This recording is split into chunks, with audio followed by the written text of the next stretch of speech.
need to tell you something that happened to me about 8 months ago. And I'm going to tell it the way it actually happened, not the way I've rehearsed it in my head. Because the rehearsed version still doesn't feel real. My son is 5, his name is Aiden. And 8 months ago I found out he's not mine. The biological father is someone I'd known since college, my best friend Craig. That's where this ends up. Let me show you how it got there. I was in the military, spring of 2019. I got deployed, 7 months overseas, back home the following fall. And the thing about those 7 months, you just trust. That's kind of all you can do from that far away.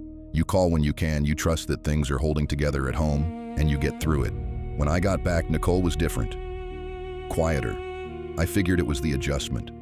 We'd been apart a long time. Relationships take a minute to recalibrate after deployment. That's just real.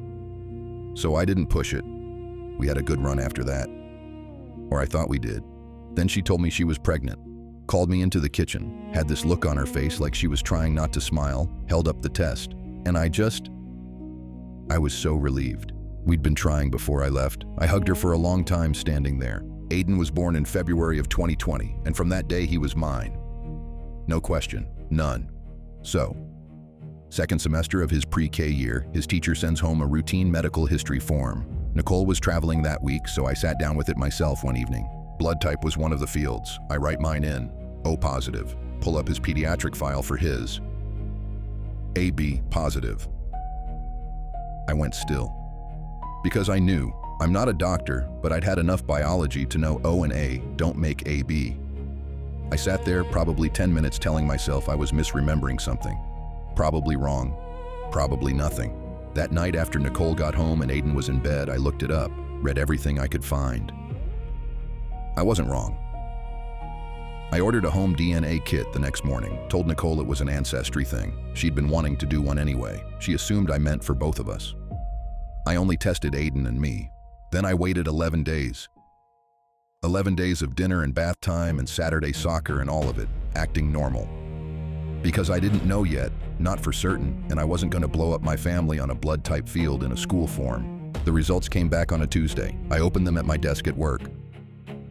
Probability of paternity, 0.00%. I closed the laptop, got up, walked to the stairwell and just stood there for a few minutes. Then I went back to my desk and I finished the day. Because I needed to think before I talked. I waited until Aiden was asleep. Sat down across from Nicole at the kitchen table, same table where she told me she was pregnant, and I laid it out. The blood type, the kit, the result. I didn't ask anything. I just put it in front of her and waited. She said the test was wrong, said she didn't understand, and I just waited. And after maybe 5 minutes, something in her gave way. She started crying, said it only happened once, then corrected it to twice, then stopped correcting it because the number wasn't the point anymore. I said, "Who?" She didn't want to say it.